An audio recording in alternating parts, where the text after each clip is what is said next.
Áudio 12, biografia de Charles Thomas Studd, na África.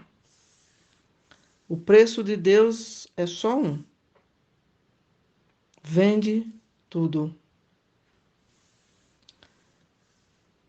Buana ergueu-se e disse: É disto que necessito, e é isto que quero. Ó Senhor, doravante, não estou preocupado com o que me possa acontecer, vida ou morte, sim, ou até inferno, desde que o meu Senhor Jesus Cristo seja glorificado. Um após outro, todos os presentes se levantaram e fizeram o mesmo voto. Não estou preocupado com o que me possa acontecer, alegria ou lágrimas, saúde ou dor, vida ou morte, desde que o meu Senhor Jesus Cristo seja glorificado. Os livros fecharam-se, as cabeças curvaram-se uma vez mais em oração silenciosa, e todos se levantaram e dispersaram.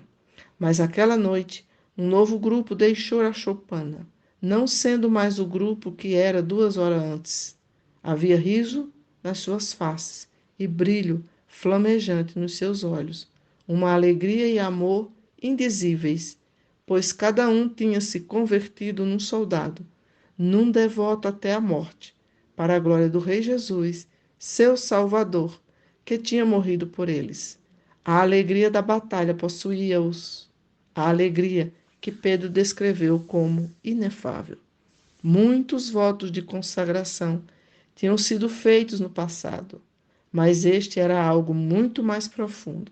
Eles estavam dispostos a morrer, apesar de nunca terem visto a vitória. Os homens de fé de Hebreus 11 morreram sem terem recebido as promessas, não aceitando o seu livramento. E aqueles que fizeram este voto tinham agora prometido solenemente regozijarem-se em Deus e proclamarem os seus louvores, não meramente quando as coisas iam bem, mas na fome, no insulto, no aparente fracasso, na morte, no cumprimento da sua comissão em pregar o Evangelho aos pagãos. Tinham se tornado inconquistáveis, pois aqueles que têm morrido em espírito já, por sua própria escolha, estão para além de ser movidos por ameaças e assaltos do diabo, vivendo já uma vida ressurreta e ascendida, usando todas as tentações ou assaltos do diabo como mais fiel para as chamas da fé, louvor e amor. As bênçãos estendeu-se à estação missionária mais remota. A unidade, amor, alegria no sacrifício e zelo pelas almas tornaram-se admiráveis no coração da África. Nenhum murmúrio se ouvia, conquanto baixas pudessem ser as reservas financeiras, mas apenas expressões de louvor e de confiança em Deus. Casais colocavam a sua obra diante dos seus lares.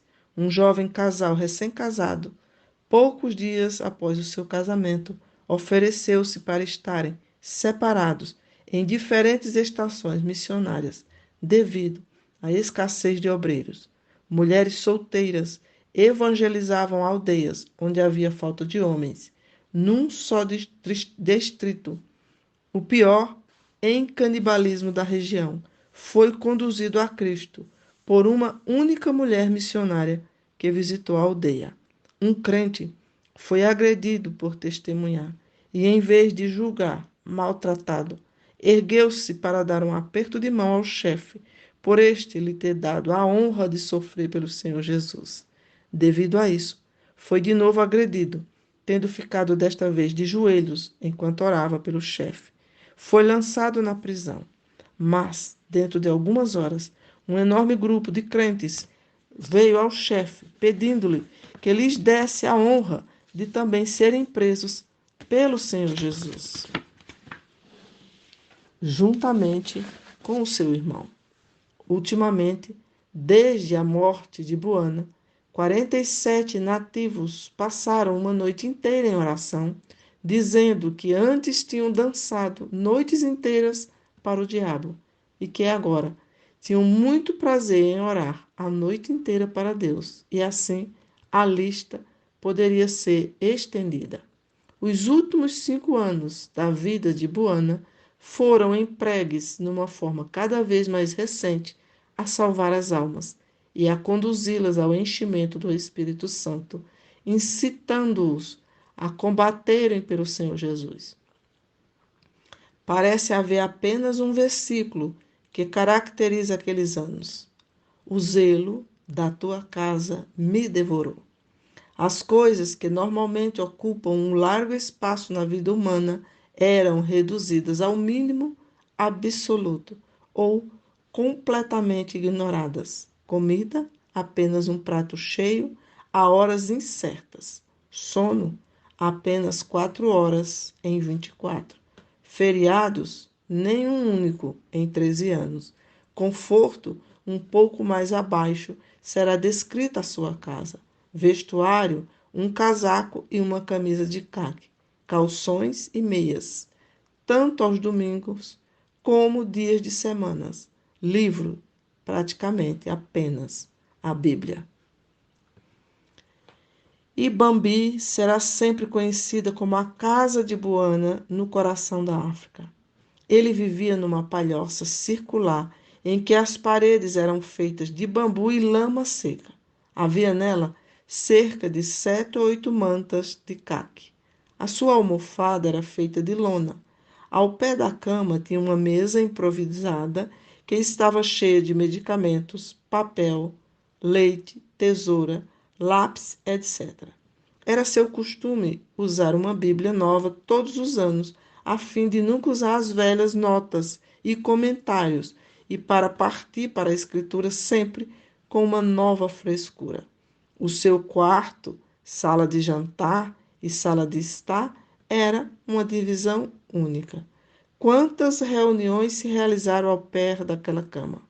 Quantas conversas bem noturnas e bem matutinas se fizeram ali com missionários e nativos que dali saíam para viver uma nova vida para Deus. Aos pés da cama havia uma pequena lareira de barro. Havia lá um rapaz, o seu rapaz, que durante anos o assistiu com a devoção de uma mulher. Tinha uma perna hirta, pelo que o chamavam de perna única. As coisas começavam a mexer-se entre as 2h30 e 3 horas. O perna única despertava como um despertador. A primeira coisa que ele fazia era acender o fogo para aquecer a água, a fim de fazer um chá. Entretanto, Buana acordava. O chá era-lhe entregue e o rapaz voltava a dormir. Buana pegava depois numa Bíblia e ficava ali a sós com Deus. O que se passava entre eles naquelas horas silenciosas era conhecido, algumas horas depois, de todos os que tinham ouvidos para ouvir. A reunião com os nativos de manhã raramente durava menos de 3 horas, quando Buana a dirigia. A reunião de oração com os brancos à noite era das 7 às 9h10. Para as suas reuniões, ele não precisava mais do que aquelas primeiras horas da manhã. Ele não se preparava. Ele falava com Deus e Deus falava com ele e fazia a sua palavra viver nele. Ele via o Senhor Jesus. Ele vivia homens e mulheres aos milhões a caminharem para o inferno. Quanto à preparação, ele dizia que tudo o que uma pessoa precisava era ficar só com Deus e ficar tão incandescente que a língua se tornasse numa brasa viva para falar do Evangelho. Normalmente, as reuniões começavam com 1 hora a cantar hinos que eles muito gostavam, acompanhando Buana com o seu banjo. Quase todos os hinos, cerca de 200, tinham sido escritos por ele. Quando pregava, começava bastante calmo no início, falando do que tinha lido, revestindo a palavra com a história bíblica, com roupagem nativa, as pessoas vestidas de pele. O pão tornava-se banana, os camelos tornavam-se elefantes. A neve tornava-se cal. Ele falava normalmente 1 hora e 1/4, 1 hora e meia ou até mesmo 2 horas. As reuniões terminavam com todos a dizerem em uníssono: Deus é Jesus vencido. Aleluia!